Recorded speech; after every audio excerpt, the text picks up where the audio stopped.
I want to give everyone a big content warning.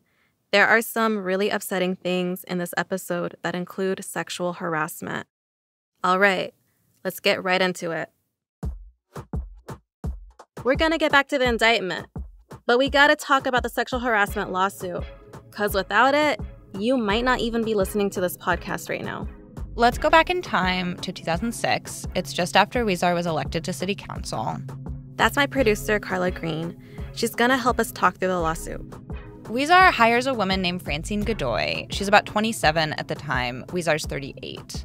And Godoy actually overlapped a little bit with Alvin. Remember, that's Huizar's staffer who eventually ran against him? Right. Alvin actually mentioned that when we spoke to him. He heard rumors that Francine Godoy and Huizar were romantically involved. And one day, when Alvin was still working for Huizar, this odd thing happened. We were at a community called Monterey Hills. It's just between El Sereno and Highland Park. And we had an event there. Council member comes up. He gets there. He looks around. He says, this is a nice area. There's a lot of beautiful condominiums here. Francine's looking for a location to live. If you hear of anything, can you let me know to find her a place to stay? I was like, oh, my goodness. Maybe the rumors aren't true. That was it was a little shocker for me to get a request like that from, I guess, one elected official to a boss looking for a place to stay. In the years after Alvin left Huizar's office, Francine Godoy got promoted a bunch. Yeah, by all accounts, seems like she was rising pretty quickly. Her salary goes up too. When she's hired, she's making about $50,000 a year, and by the time she leaves, her salary was over $130,000. She was the deputy chief of staff. And it was October 2013 when Godoy filed her sexual harassment lawsuit against Huizar. Right. And this is really the first time the public hears anything about an abuse of power from Huizar. It's like this first big crack in Huizar's reputation up to that point. Exactly. But so by the time Godoy files her lawsuit, she's been working for Huizar for about 7 years. And her lawsuit just kind of sums up most of that time in one sentence.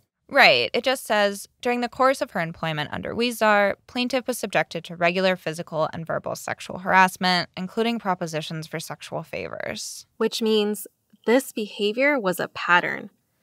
This was happening for years. Right.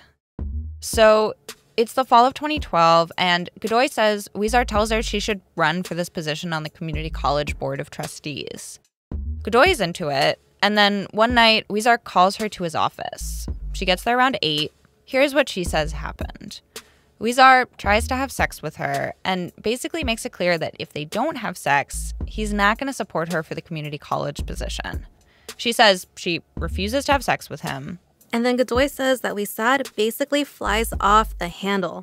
She says he starts cursing at her, taking stuff out of the drawers in her office and taking it into his office. He's having a fit. He's not just threatening to be vindictive, he's out of control. And he's her boss. So she leaves the office at this point. A couple weeks pass, and then it's a Thursday night, sometime around 10 p.m., and Godoy says Huizar tells her he's parked down the street from her house and that she should come meet him. Oh my God. Yeah. So Godoy goes to meet him. She says he tells her he doesn't feel close to her and that they need to be close to make this whole campaign thing work, whatever that means, which is her campaign to be on the community college board of trustees. And this conversation in the car is literally the night before an important meeting for Godoy and her campaign. This is a meeting that Huizar has set up. Anyway, the lawsuit says Godoy understood that all of this stuff about being close was basically Huizar making sexual advances. She says no, again. And then Huizar says he's going to cancel the meeting the next day. Godoy gets out of his car, and then he calls her, quote, many times between the evening of November 1st, 2012, and the morning of November 2nd, 2012. So he's blowing up her phone all night long. Godoy doesn't answer. Apparently, Huizar even calls her mom to ask if she knew where Godoy was. Okay, let me just say, this is so disturbing. Like, can you imagine being Francine? Your boss is calling you all night long and then calling your mom. Yeah, it's harassment. So then the next morning, Godoy shows up to that important meeting, and the people she's meeting with are surprised to see her. Basically, Huizar apparently told them she had decided to withdraw her candidacy. And from Godoy's perspective, Huizar is making good on his threat. If they're not close, he's not going to support her. And then it all kind of goes downhill from there. Huizar reduces her job duties. She's told to work from home. Eventually, she resigns, and she gets a job at the Department of Sanitation. And then she sues him. A woman who served as LA City Councilman Jose Huizar's deputy chief of staff has now filed a workplace discrimination and sexual harassment complaint against the city of LA and against her former boss. So this is a big deal when the news breaks. Huizar basically says, Francine Godoy and I had a consensual affair. It was a mistake, and I'm sorry. And Huizar is not the only one who says he and Godoy had an affair. Mayra Alvarez actually says this, too, in her lawsuit that she files years later, that she was also aware of their affair. But that's not actually what Godoy is talking about in her lawsuit.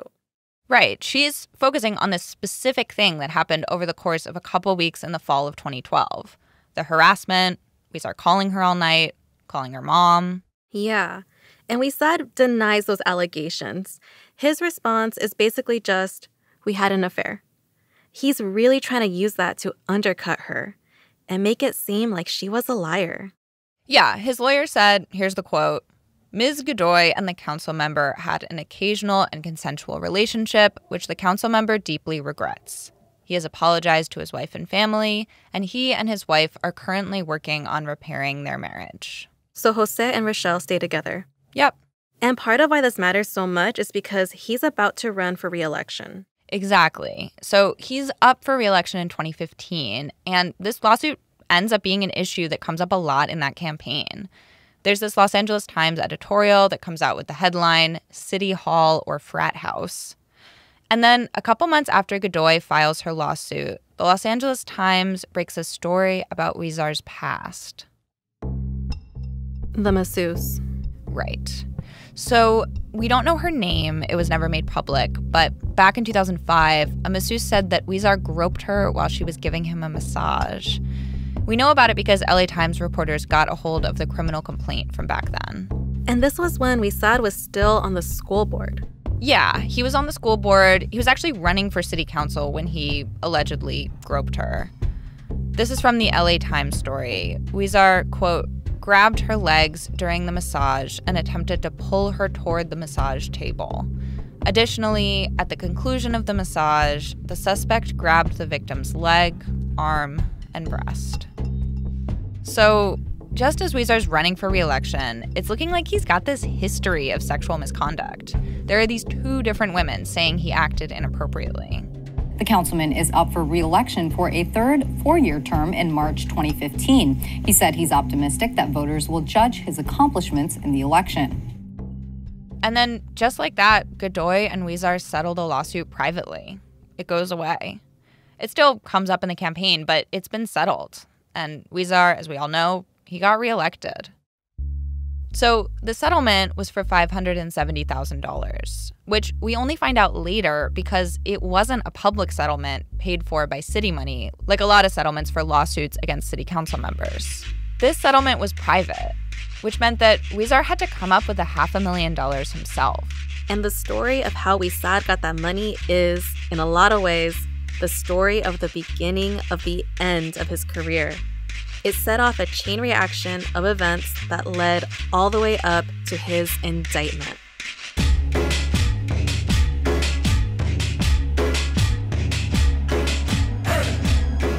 From Neon Hum Media and LA Taco, this is Smokescreen, The Sellout, a podcast about a politician dogged by allegations of corruption, harassment, and pathological pettiness.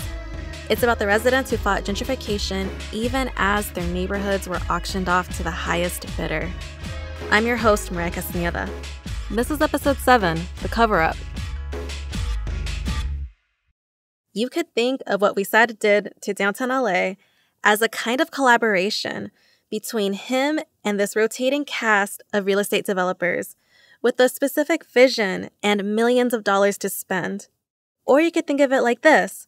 For the better part of a decade, Jose Huizar's true constituents weren't the people who arguably needed his help the most, the thousands of low-income and unhoused people living in downtown LA.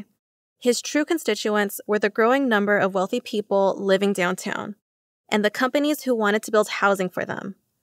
Or at least, that's how he acted. His focus was on making deals on parcels in CD14. Kim Cooper from Esoteric Tours. And to that effect, there was a lot of branding that was being done, which was meant to sort of create this idea that downtown LA was, kind of West Hollywood. It was the Strip.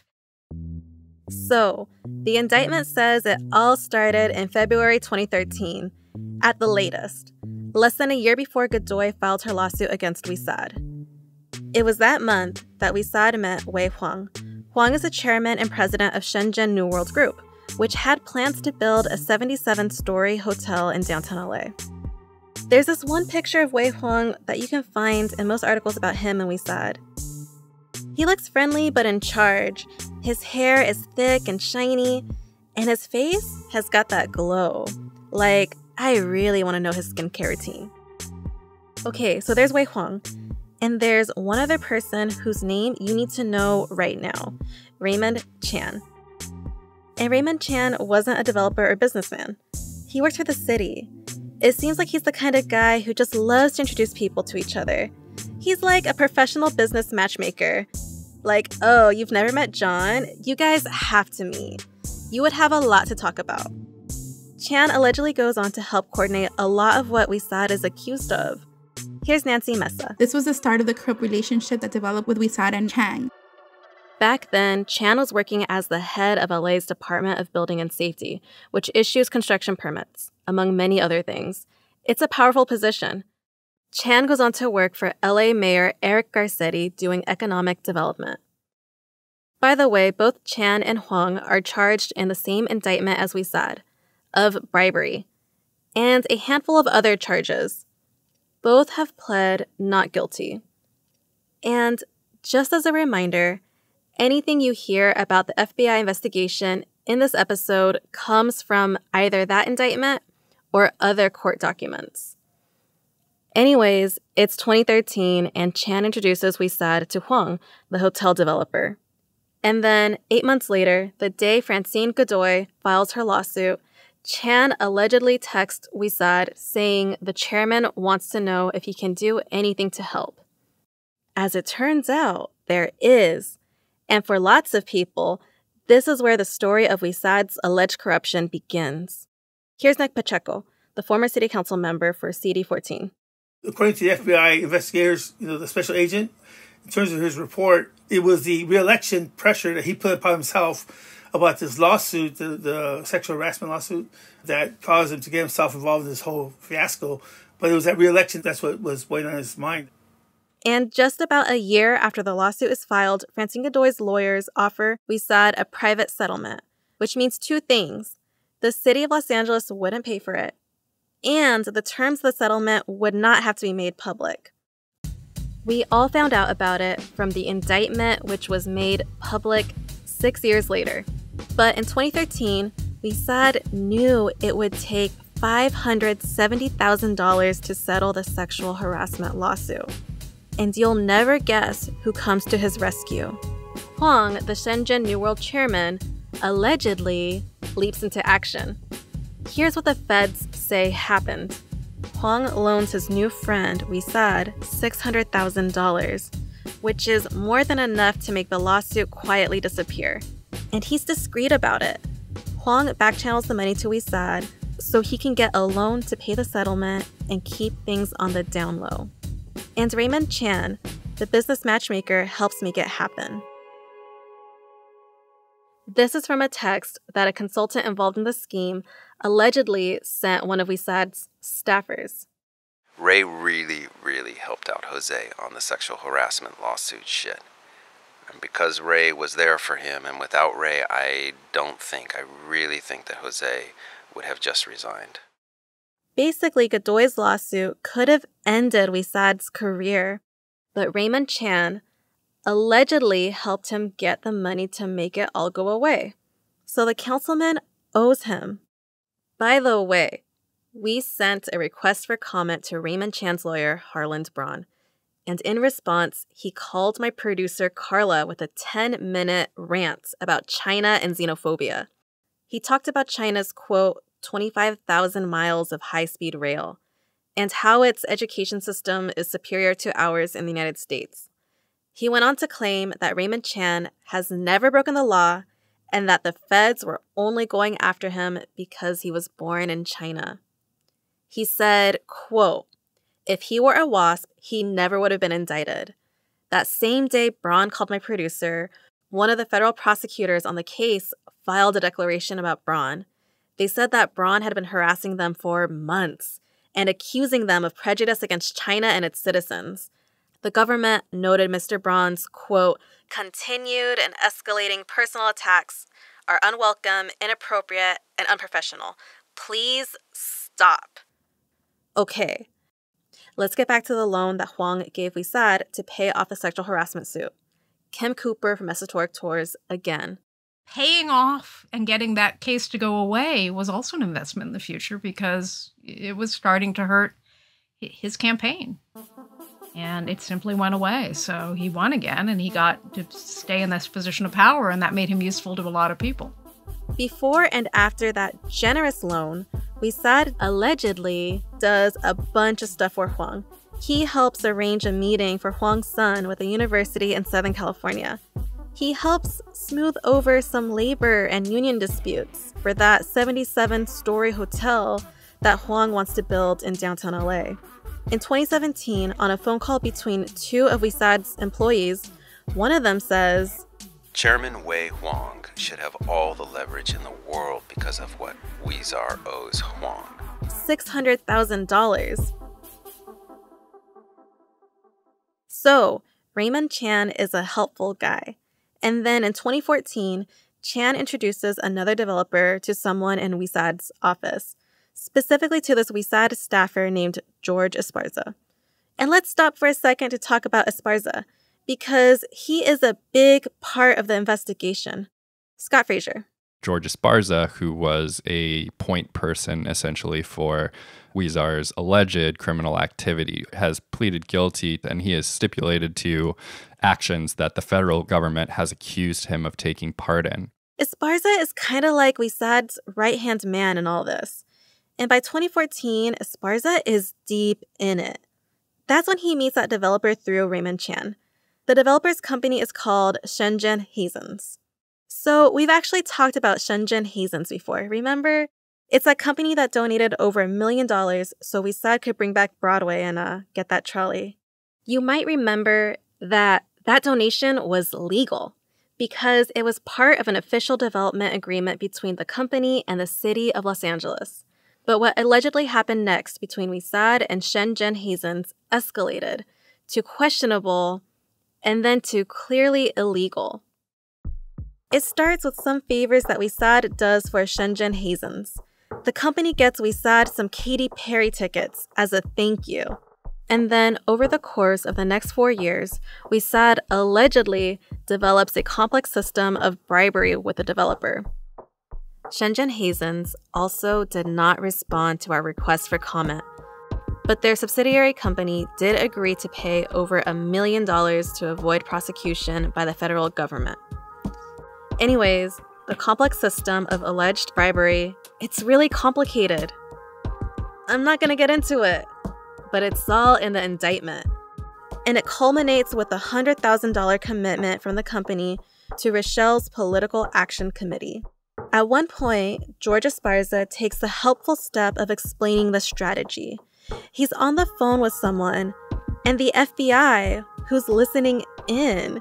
Here's what he allegedly says. Huizar's approach is that he's going to strong-arm everyone to the pack. So his idea in his mind is that, okay, people are going to support us because they don't want people to fuck with projects, you know? By the way, there is so much stuff that we're skipping over here. So many alleged bribes and favors for developers. Because if I told you about all of it, your eyes would just glaze over. It's dizzying. But there's one more thing I want you to know. It's about a high school. And that's after the break. What price would you pay for ultimate freedom? Would you work on a pot farm in the mountains of California? Would you take LSD for days on end? And if your boss took everything from you, would that justify murder? Chances are you've never had to ask yourself these questions, but I know someone who has. From Truth Media and Sony Music Entertainment, Crooked City, The Emerald Triangle is available now. Subscribe on Apple Podcasts to binge all episodes at once or listen weekly wherever you get your podcasts. Hi, I'm Jake Adelstein, author of Tokyo Vice. I've been covering Japan's criminal underworld for 30 years, and I've seen more people disappear than I'd care to, including my old accountant, who, as it turns out, was getting up to a lot more than taxes. My co-host, Shoko Plambeck, and I are tracking him down, and along the way, we're exploring what's really happening with Japan's missing people. We call them Johatsusha, or the Evaporated. From Campside Media and Sony Music Entertainment, The Evaporated, Season 1, Gone with the Gods, is available now. Subscribe on Apple Podcasts to binge all episodes, or listen weekly wherever you get your podcast. So, remember how we said went to a Catholic school in Boyle Heights? You know, Salesian High School? Well, apparently, even the Catholic school got mixed up in Huizar's alleged corruption. Embattled LA City Council member Jose Huizar helped his wife, Rochelle, raise money for the high school that Huizar graduated from, Salesian High School in Boyle Heights, by asking people who did business with the city to donate to the school. The public learned that there were specific strands of the investigation that tied to the funding of Bishop Morris Salesian High School, Huizar's alma mater, and also a place where his wife, Rochelle Huizar, had held a job as a fundraiser. Here's what happened, according to the indictment. Starting in 2015, Esparza solicited money from developers with projects in CD14 to give to Salesian High School, where Rochelle worked as a fundraiser. At one point, Salesian High School's website actually had a list of donors, just all out in the open. It had a weird number of real estate developers listed, including some who aren't actually mentioned in the indictment and haven't been accused of doing anything illegal, like 15 Group. Remember that company that owns Wyvernwood in Boyle Heights? Anyways, about half the donors listed on Salesian's website in 2018 were construction or architecture companies or real estate developers. The high school has since deleted that page. But when it was up, it was this testament to Huizar's special relationship with developers in plain sight. Just like when he'd write down those meetings with Executive M in his official calendar. It was unabashed, brazen even. By the way, we reached out to Salesian High School for comment, and they declined to comment. So Huizar is spending a lot of time with developers. They're going out to eat together. They're doing favors for each other. Huizar is telling developers he'll help them out. And he's delivering. But all this time, it's not clear how much Huizar is thinking about his constituents, their needs, and their problems. Because he would also promise his constituents he'd help them out. But would he deliver? Constituents like Nancy Uyemura, that Japanese-American artist who lived in the Arts District. If you don't mind, could you tell me about what happened at 800 Traction and the eviction? It's too traumatic, I don't talk about it. Well, the eviction happened years ago, and it's still kind of hard for Nancy to talk about. yeah, I think I blocked out a lot of it. Nancy didn't just lose her home when she got kicked out. She and her neighbors lost that whole community of Japanese-American artists, held together by the building they lived in and worked in for years. This community just got wiped off the map, bulldozed over, erased. And let me just say again, we asked Huizar and his lawyers about 800 Traction and other stuff in this episode. They never got back to us. Here's Nancy. That was my first experience to actually see whitewashing because they wanted to erase the history of that building and to erase the history of the artists that were in that building. And I thought, wow, I've been a little naive all these years. I mean, that was like the first time that I found out about the redlining districting. And then I figured out, okay, well, I've always lived in these enclaves that people of color could live in, right? I didn't know any better, but there was a reason why we lived in those different places, and it makes you a little depressed sometimes. Before they got evicted, just like Arturo, the mariachi musician, Nancy and other residents of 800 Traction actually reached out to Huizar for help staying in their building. And it seems like people in his office were actually interested in helping them. We really thought he was our friend. Our hope was that he was going to come through and change things or get us some money or something. Here's what they didn't know. By the time Nancy and others had met with his staffers, Huizar had allegedly already taken hundreds of thousands of dollars from developers. He had already paved the way for that arts district development to move forward with minimal affordable housing. By that point, Huizar was years deep in helping grease the wheels for developers. If Nancy and her neighbors needed Huizar's help to save their home, they didn't know it yet, but their fate was already sealed. And as it turned out, so was Huizar's. Next time on The Sellout, Huizar goes to Vegas, and he inadvertently helps the FBI crack the case wide open. I mean, Jesus, if you're going to go to federal prison, you want to do it for $1 million, not $5,000 in strippers.